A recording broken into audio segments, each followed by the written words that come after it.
Hello and welcome to the Blue Collar Bible Guy podcast. As always, my name's Mike and I'm the Blue Collar Bible Guy. I want to welcome you back to the Blue Collar Bible Guy Daily Bible Reading Challenge as we read through the entire Bible in 2026. As you know, I'm just doing an overview of the things that I'm reading each day as I started in Genesis chapter 1 and I'm planning on working through the entire Bible this year. I'm just hoping to encourage you to do the same, and you can start in any chapter or any book of the Bible that you want. I just want to get people reading the Bible every single day, going to work with God's Word on their mind and learning things that they could apply to their lives. So just to review what I read today, packed with a lot of weight and meaning. So if you decide to read these chapters, look at these main themes. In Genesis 22, you'll see that God tests Abraham by asking for Isaac, the promised son.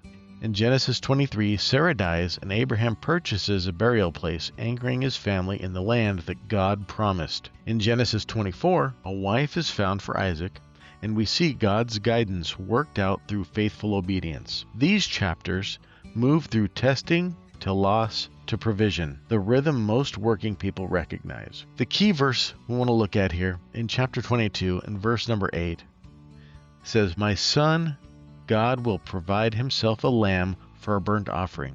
If you don't know the story, go back and read it. This is when God calls upon Abraham to offer his son Isaac as a sacrifice, and Abraham passes the test by being willing to offer his son in that way. Abraham doesn't know how, but he knows who, and that mature faith is what gets him through this testing, and it shows his faith in God. He knew that God promised Isaac and that Isaac was going to have many descendants throughout the earth, and so he was sure that God was going to provide an offering for him in his place. Genesis 24:27 says, "I, being in the way, the Lord led me." And that's a blue collar verse if I've ever heard one.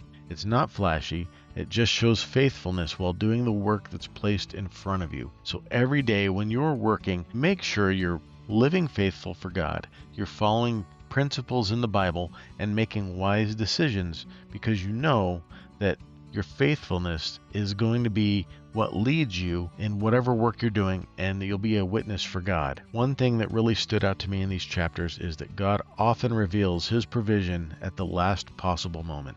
In Genesis 22, Abraham walks all the way up the mountain, the knife is raised, and only then does God intervene. That's uncomfortable, but it's honest.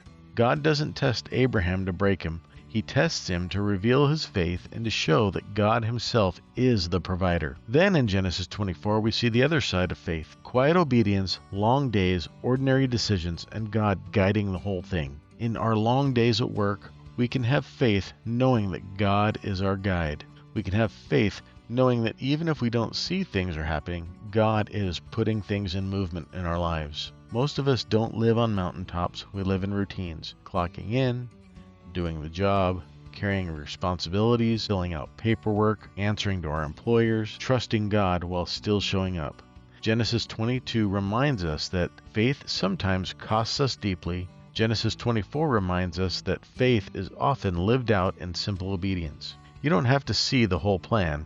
You just have to stay in the way. Reading the Bible daily is just like that. Some days hit hard, some days feel quiet, but God works through both. If today's reading challenged you, don't turn away from it.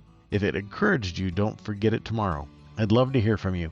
Tell me what verses are standing out in the Bible readings that you're doing. Does Genesis 22 strengthen or stretch your faith? Leave a comment or email me at bluecollarBibleGuy@gmail.com. Stay in the Word, stay faithful. Small obedience done daily builds a strong faith over time. I'll see you tomorrow.